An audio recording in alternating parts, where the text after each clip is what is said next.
Hey folks, it's Lauren from Snowy's here with the Darche Safari 260. We're going to run through the features. Hit it.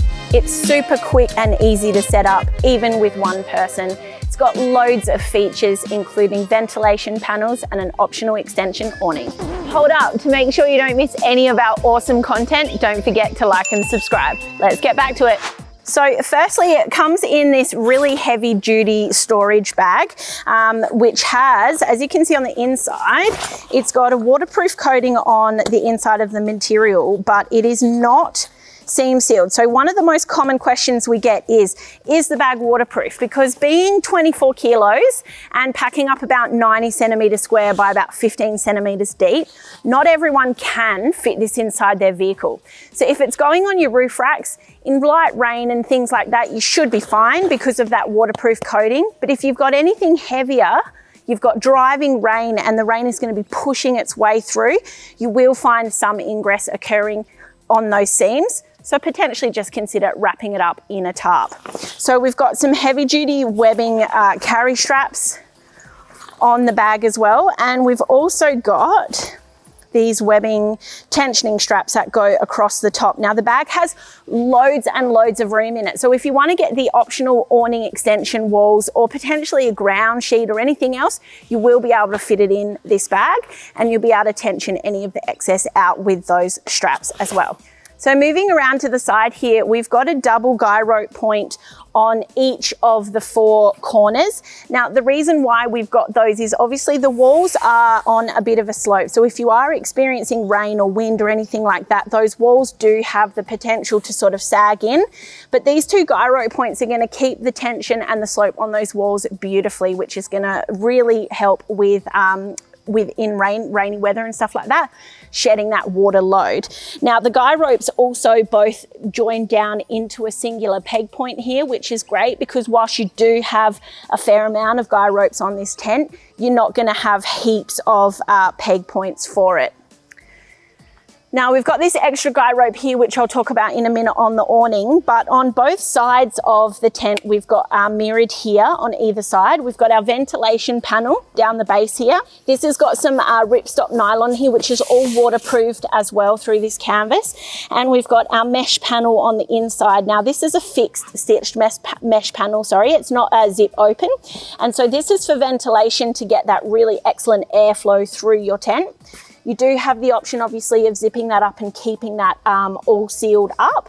But again, we've got this double peg point here for our window gusset as well. So we've got this side window here as well, which is again identical on the other side. Now it's currently set up with our gusset panel open to allow for ventilation up through our mesh paneled window here. But if I just loosen off the guy rope like so, we can see our little Velcro points here and this zip comes down, and this is how we seal up that window if we want it complete and fully closed. Now that extra zip down the base here also allows us to open it up like a window. So on the back here, we've got another window, a third window, but unlike the two side windows, this one is not a gusset panel. So you could still chuck a couple of guy ropes on here and peg that out for ventilation if you want, but on rainy weather, you're gonna have some potential water coming in on the side. So the options for this one are to have it sort of zipped up and sealed up, or you can roll it away, or you can grab a couple of awning poles if you wanted to, especially if you're camping in really warm weather or throughout summer, and peg out and have a little bit of extra shade coverage or awning coverage over this window.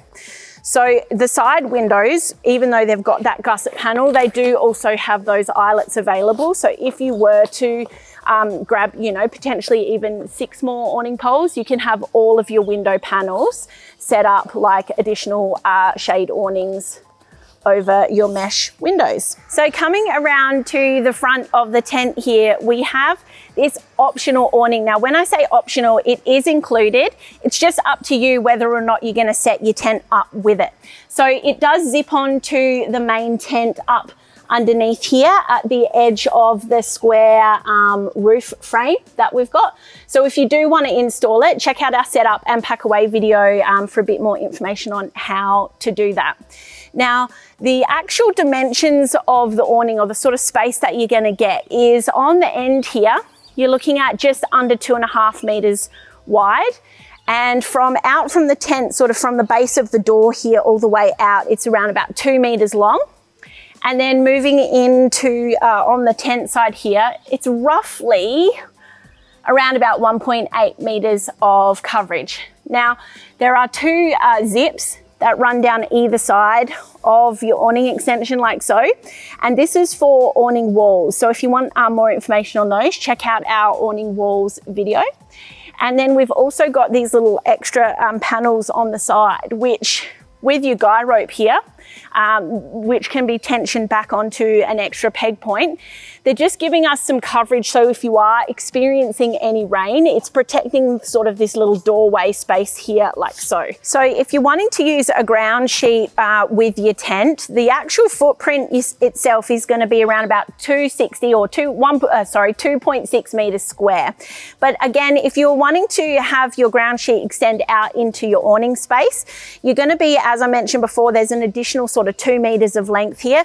So you're going to be looking at a ground sheet that's going to be approximately 4.6, you know, maybe even 5 meters long by about that 2.6 meters wide. It's also possible that you might just want a ground sheet for the footprint of your tent, being that 2.6 meters square. And then with the addition of those awning extension walls, you might want to get like a 2 meter by say 6 meter long ground sheet to put out the front in front of the tent. So our internal pole and square roof frame and awning poles are made from a powder coated alloy. And our awning poles are also twist lock adjustable here like so. Now we've also got on the inside, which I'll show you more, that's a flick lock adjustable. So it's a slightly different pole. But the canvas that we've got on our awning is exactly the same as what the tent itself is made of. It's a 260 GSM ripstop polycotton canvas, and that's also fully seam sealed as well, as you can see on the underside here. Now the door we've got is a double entry door, so we've got our mesh panel and we've also got our canvas door panel, which I will just release out here. So I will show you the coverage that we've got on that one. So we don't have, it's probably important to note that we don't actually have eyelets on the base of the door here. So if you did want any sort of awning space, it is going to have to be this optional one you put up, because you can't peg out this door flap instead.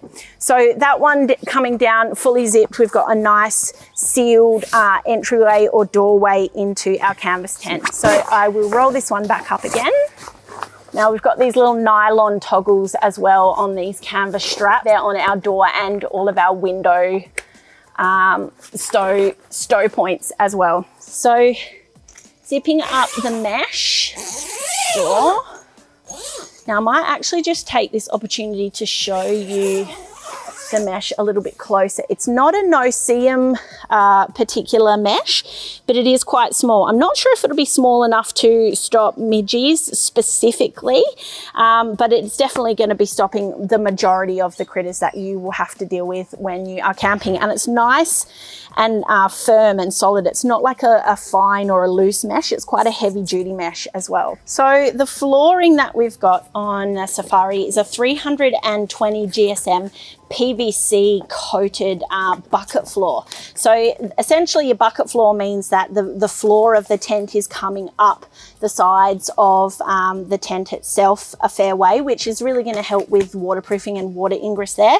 And we've got seam sealing at the point where our flooring and our tent meets as well. So that's quite a heavy duty floor there. It's going to be pretty resistant for puncturing and all sorts of stuff like that, and heavy foot traffic as well. So moving into the tent space here, we've got a head height of approximately 210 or 2.1 meters tall, and the floor space or the tent itself is a 2.6 or 260 centimeters square. But in terms of sort of sleeping room or floor space, it's probably better to work off a 2.5 or 250 centimeter square space. So in this bottom corner here, we've got this zip access for our extension cord or our 240 volt power point access, or potentially also your 12 volt power access as well. And that's zipped up, sealed, and it's got that canvas flap on the outside to help keep it weatherproof. Now we've also got along the base here, as I mentioned before, the seam sealing for the bucket floor, but we've also got that seam sealing all the way along the corner of the edge here and any of our sort of stitch points within the tent itself. Now we've got the mesh on our ventilation panels and on our windows. Now that's a fixed mesh, it's fully stitched, so it's not going to be able to be unzipped. So if you are wanting to shut your windows off, you're going to have to be on the outside to do that. And we've also got our mesh storage pocket here. Now this is going to be the same on your rear and on your opposite side as well. So moving to our central frame here, again, as I mentioned before, it's a powder coated alloy pole, and it does collapse down for pack up. And we've also got this flick lock here for the pole adjustment. Now that's running up to the top or the center of the roof here, which has got this reinforced canvas pad or panel here, just to help protect the tent from wear that it's going to have on the pole itself. Now in the roof section, we do have a square frame. This is a stitched in and fixed square frame, so it isn't removable at all, and does denote the pack size of the tent when it's fully folded up. We've also got on this little bottom corner here a little loop here that we can hang our lanterns and things like that. Now I've got a couple of mattresses here, both a double and a single, and we're going to try and fit them in to give you a bit of an idea of living space. Right, so getting this double in will take a little bit of maneuvering, because at first it doesn't sort of seem like it'll fit, but because of the angles of the wall, it's obviously a lot wider at the base. So we're just going to flick the base of the mattress out first, and then we're going to have a lot more room to move. So I'm just going to slide this up to the back for now. Now the actual floor space here, as I mentioned before, is about 250, 260 centimeters. And you'll find that most double or queen camp mats are around about 1.3, 1.32 centimeters wide. So it might need a slight bit of repositioning of your pole to jiggle it out. But as you can see, this twin mat or double mat does actually fit in the base of the tent like so, and you've got quite a reasonable amount of room or floor space here as well. The only thing really to consider is if you are dealing with quite a lot of condensation, you may get some pooling around the back where your mattress is touching against the wall of the tent. So I'm just going to move it over to the side to give you a bit of an idea of how that's going to fit on the edge as opposed to the back of the tent. And again, as you can see, the mattress is pushing in on that pole just a little bit. So it would just be a matter of giving the pole a bit of a jiggle so it's still sitting in that central spot.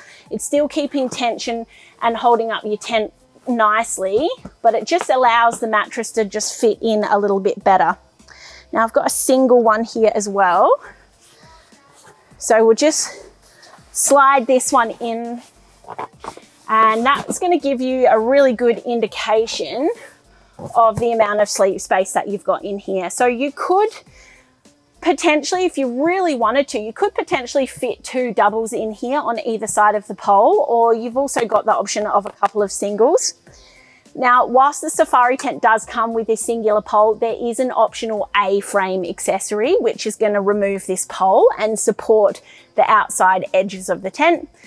That obviously gives you a lot more central room to play with when it comes to fitting in mats or furniture. So that's about it for the features of the Darche Safari 260.